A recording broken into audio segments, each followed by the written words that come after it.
on my body and realized that a lot of it had ingredients that were potentially harmful to not only my health, but also to a growing baby.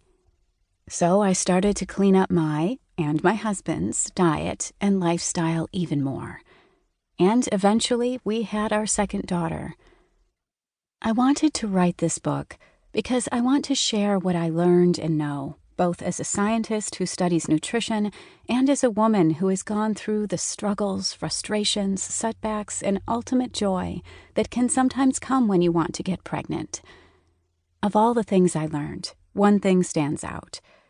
While often feeling like I had no control over what was happening, I learned that you can control a lot more than you think, and your hormones and health are not completely out of your control.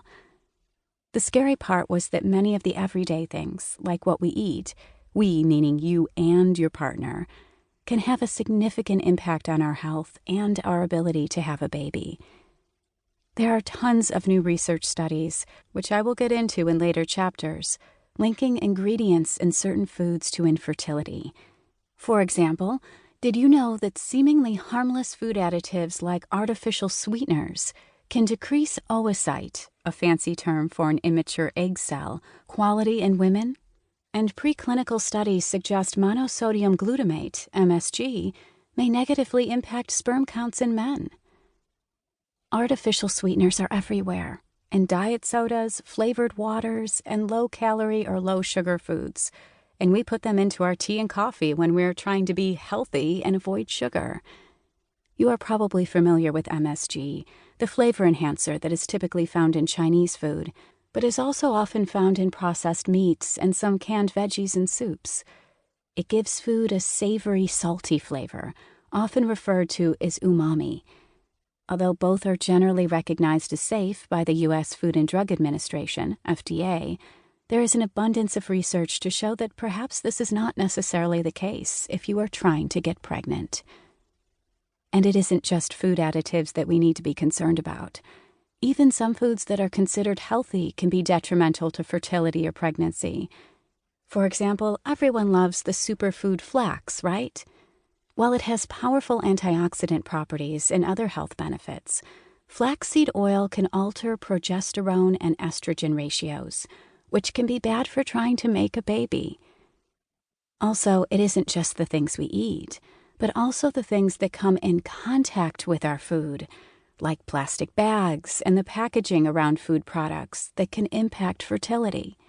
One chemical in particular, known as surfinol, which is found in plastic, has recently been named a reprotoxic chemical for its ability to interfere with fertility, especially in men. But more on this and where to look so you know how to avoid it later.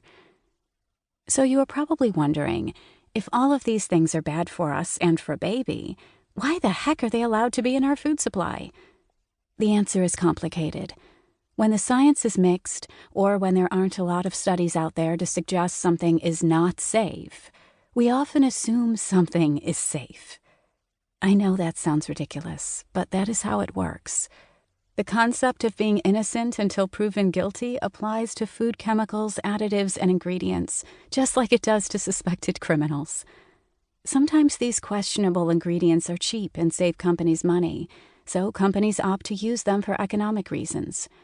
Other times, the definite pros, like enhanced taste, texture, or food safety, that is, some additives are used to prevent food spoilage, are believed to outweigh the potential cons.